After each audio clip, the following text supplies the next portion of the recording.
we left off at Bismillah wa salatu wa salamu ala Rasulillahi wa ala alihi wa sahbihi ajma'in. Dhu mirratin fastawa. Fastawa means he became upright. He became even. But istiwa means for something to be, even to stand up can be istiwa. Like fastawa ala suqihi in the Quran, when the stalk stands up, when he stands tall. Fastawa ay fastaqama ala suratihi al-haqiqiyah التي خلقه الله تعالى عليها. Fastawa here means Jibreel stood up and took his original form, the way Allah actually created him. Because when Jibreel came to the Prophet ﷺ in the angel, in the cave, he wasn't in his true form because he had to be able to fit inside the cave. But now Allah is describing an incident where Jibreel took his actual full form, in complete full form. Then وَذَلِكَ عِنْدَ حِرَاء فِي مَبَادِئِ النُّبُوَّةِ وَكَانَ لَهُ عَلَيْهِ الصَّلَاةُ وَالسَّلَامُ. This was in the early stages of prophethood. There's a disagreement about when this happened. I'm more inclined to think this is the second meeting after the Iqra' bismi rabbika alladhi khalaq. This is the second meeting. There was a gap in revelation, and then Rasulullah saw him again. And when he saw him again, he had taken over the entire sky. That's when he went and he said, "Cover me," and all of that happened. So there are some discrepancies in the narrations, but it seems to me that this is when the full viewing happened, not the original meeting where the Iqra' bismi rabbika alladhi khalaq, because that was not fastawa, and he wasn't on the horizon then. Okay. Anyway, كما في حديث أخرجه الإمام أحمد وعبد بن حميد وجماعة عبد بن مسعود 600 جناح كل جناح منها يصد الأفق. So he says when he took his true form, those were some names of the narrators, it was 600 wings, and each one of them was covering horizon after horizon. فالاستواء ها هنا بمعنى اعتدال الشيء في ذاته كما قال الراغب. So this means that he took his place. In one narration, it even describes he sat on a chair above the horizon, and his wings just spanned over the entire. You couldn't see the sky anymore. All you could see was Jibreel. Like the entire sky, the entire horizon was just taken over by Jibreel alayhi salam. Okay. So وهو المراد بالاستقامة لا ضد الاعوجاج. So istiwa here means standing upright. الثمر إذا نظر. That's actually linguistic commentary. So now, let me see if I want to read the rest of this to you or just explain it to you. Yeah, okay. I'll explain it to you. Allah will now describe how the Prophet experienced seeing Jibreel alayhi salam. And he already described this, the might of him, the traveling ability of him, now the meeting itself, the viewing itself of this mighty angel. And when he took his form, وَهُوَ بِالْأُفُقِ الْأَعْلَى, he was on the highest horizon. Al-Ufuq al-A'la would mean right above the head. Some say this could mean on the right side, but actually the Ufuq al-Mubin, the clearest sky is the one right above your head. The east and the west, the north and the south, there's some discrepancy in your view. Buildings are in the way, or the trees are in the way, mountains are in the way. But the sky that is uninterrupted is one that's right above you. Al-Ufuq al-A'la. So Jibreel is being described as right above. We can't even imagine this, but Rasulullah is looking up and he's just seeing the horizon taken over by this magnificent being. And he recognizes him. So وَهُوَ بِالْأُفُقِ الْأَعْلَى ثُمَّ دَنَا. Then he started coming down. Now can you imagine the level of intimidation?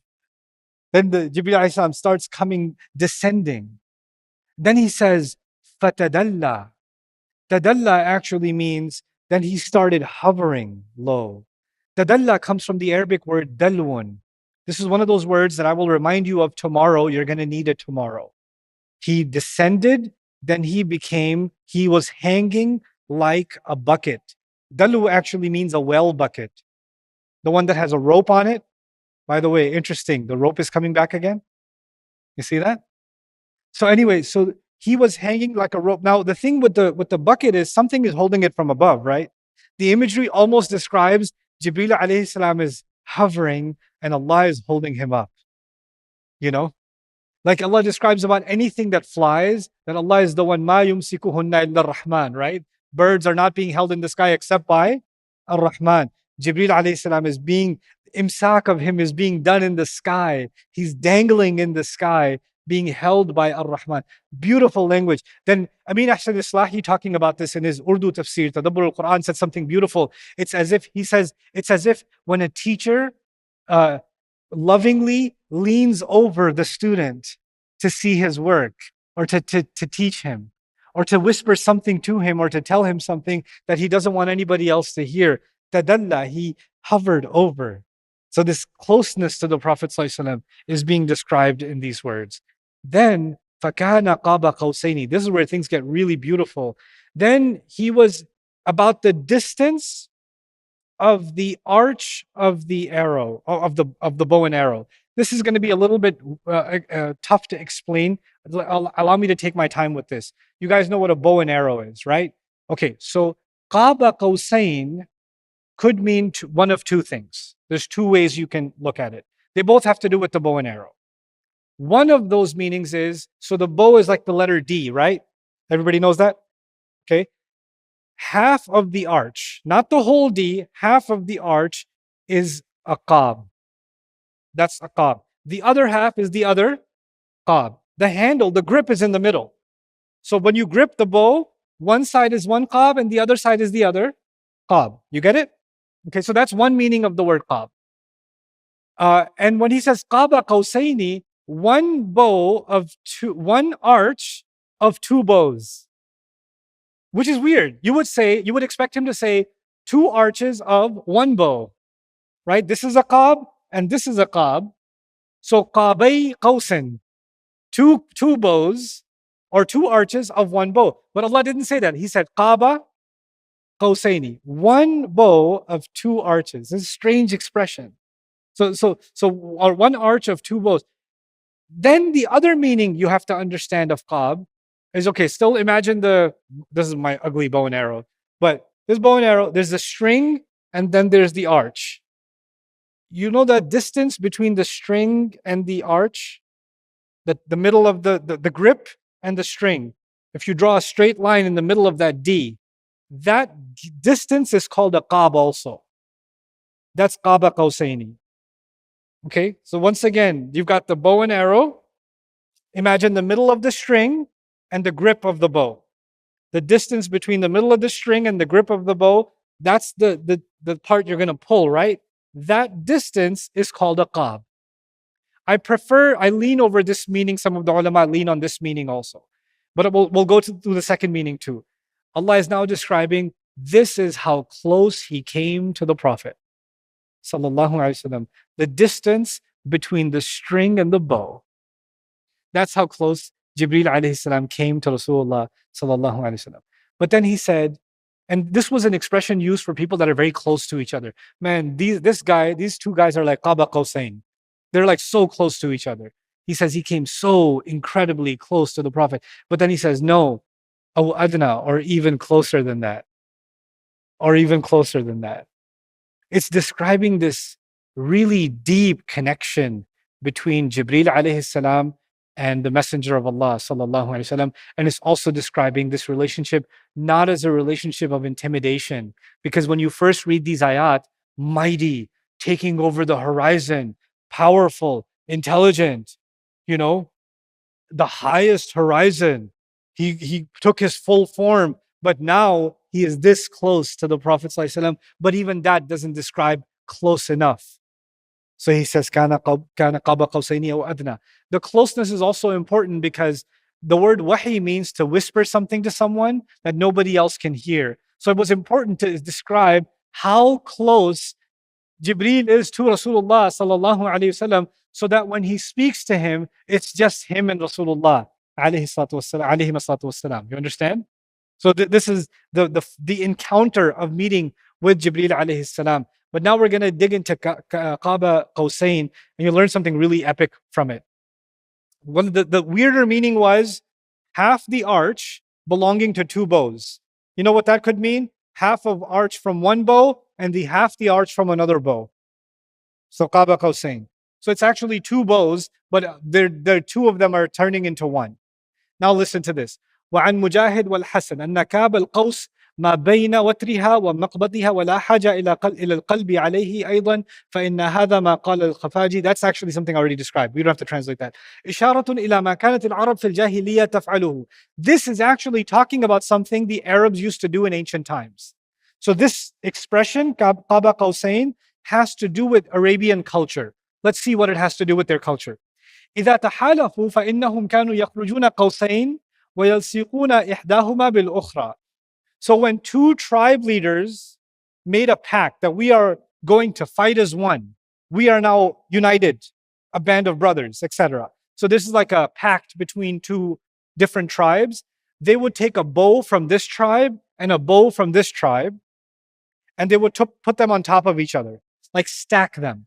They're stacking two bows on top of each other. Then what would they do after that?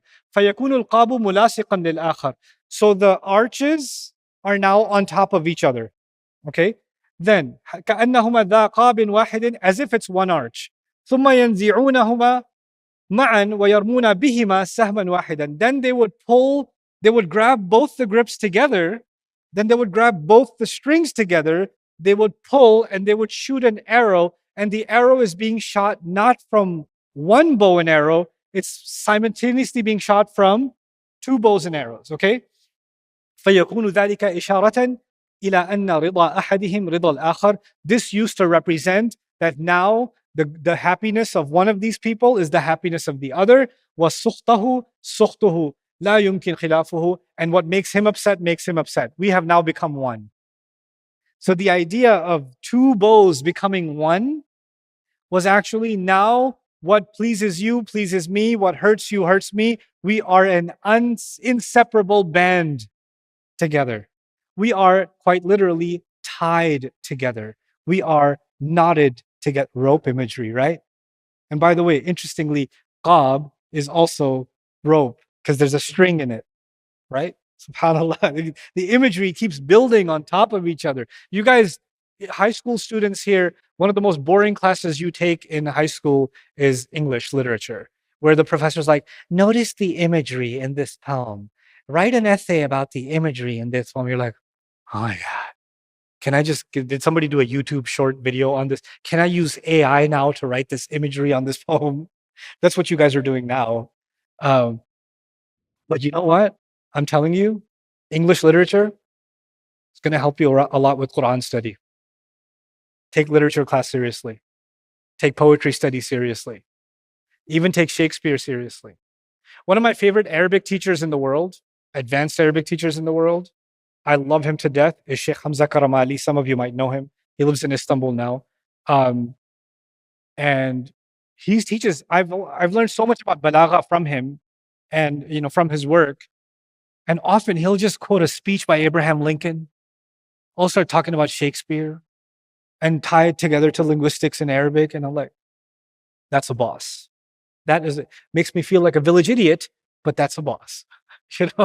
When you guys are studying English lit in high school, or when you have electives in college, you're like, I don't know what to do for that. Take literature, take anthropology, take sociology, take things that help you understand the human mind, art, artistic language, because the Quran is incredibly artistic language. And it'll prepare you for it. Some of my best students, Quran students, are linguistic students and literature students. Like they get things at a level that they help me appreciate things I didn't appreciate. So don't undermine the value of those things. And whatever your aspirations are, by the way, if you aspire to become a medical student because it's fard on you, because your parents are doctors, or you you aspire to go into tech or whatever else, do study literature.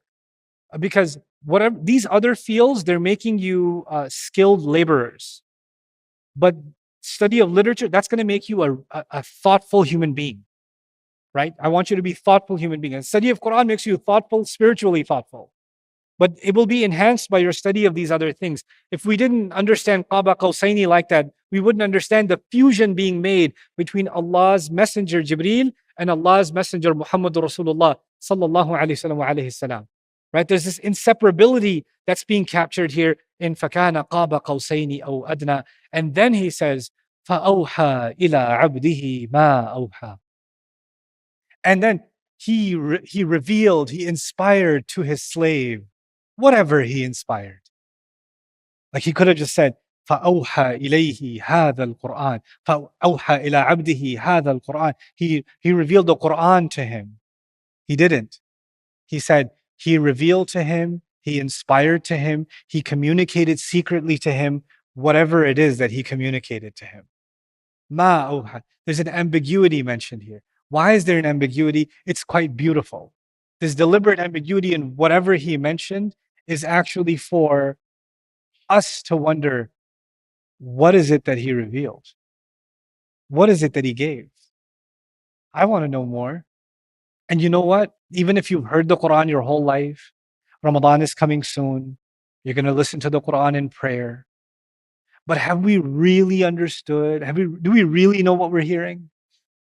Is it still ambiguous to us? You know, there's this deliberate, you don't know anything about the Quran. You know, not, you just have these drops from this endless ocean. And that's inside ma awha, what it is that he inspired to him. I could spend my life studying Quran, I'll have drops from it. Just drops. I was studying a surah, Suhaib and I were studying Surah Yusuf for a year. Whole year we studied Surah Yusuf, like 2 years ago. And then last month, he and I decided to translate Surah Yusuf. And when we sat to translate it, we're like, we didn't understand it the whole year.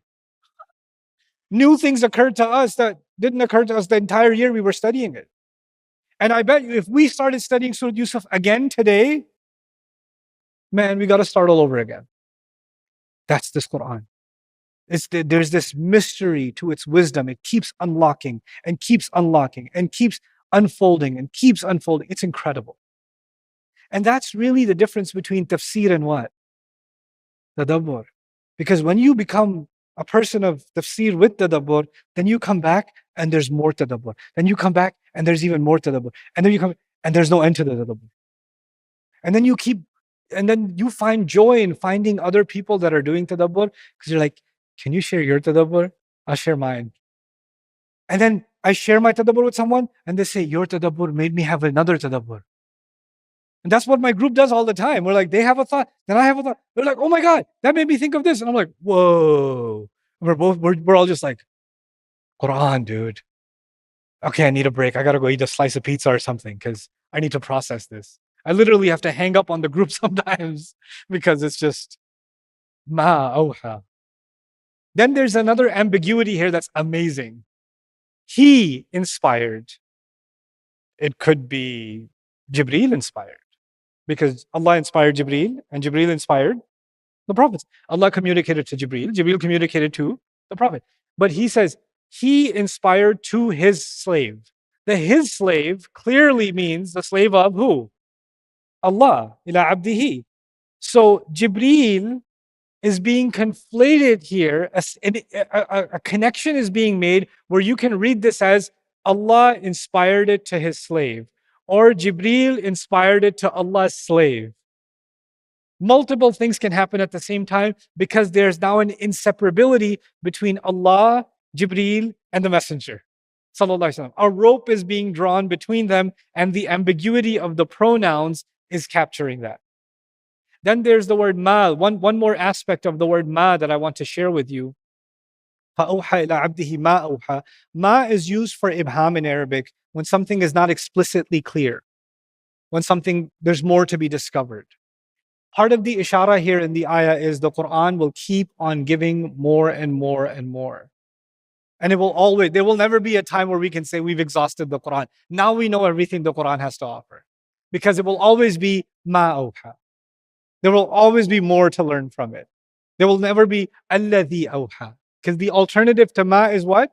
Alladhi. فَأَوْحَى إِلَىٰ عَبْدِهِ الَّذِي أَوْحَى. But it's actually ma awha.